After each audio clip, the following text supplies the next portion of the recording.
Hey, I'm Emma Garlett. We are recording this series on the land of the Whadjuk-Nyungar people in Boorloo, or Perth. On today's episode of Painted Blak, I'll explain why Indigenous place names are important for both Indigenous and non-Indigenous people. Now join me as I paint it black. What's in a name? Well, it turns out a lot. What we call a place, a street name, suburb, or even a national park tells a story. But what's not included can also say a lot about what type of story, or rather, what version of history is being told. This week, the name Ayers Rock was trending on Twitter, sparked by a wider debate around a cartoon in a national newspaper.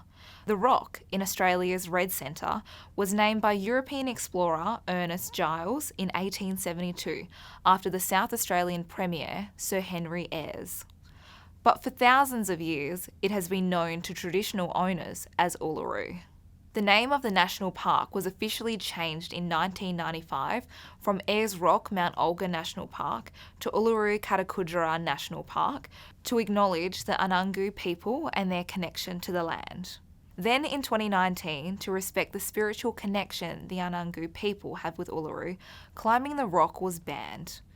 But clearly, that hasn't stopped some from using the name it was known by for only 100 years. And there's nothing wrong with that. It's only a problem when the Indigenous history is not acknowledged or even dismissed.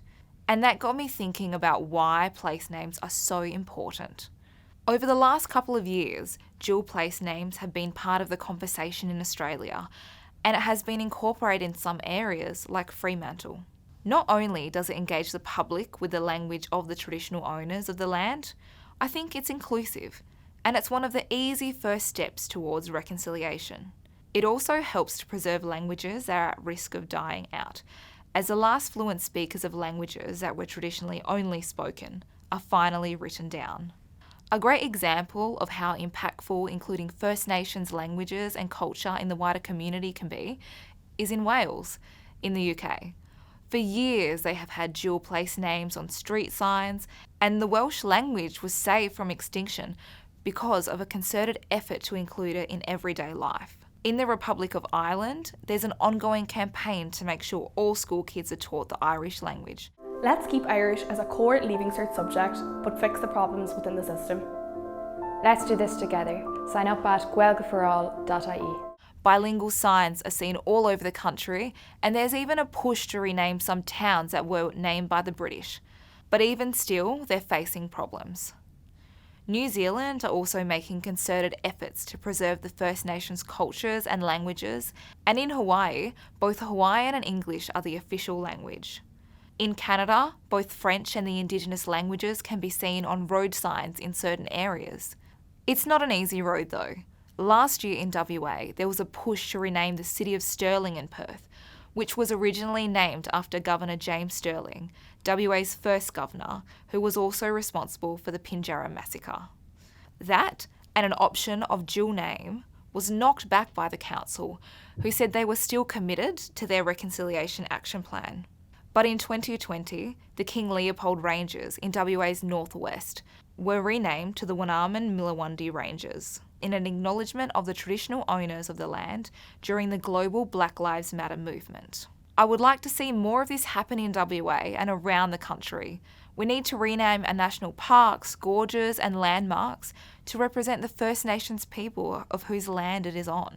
Having dual names tells a full story of the land. You might have noticed TV shows, podcasts and radio stations and websites acknowledge the land they record on, like I did at the top of this episode.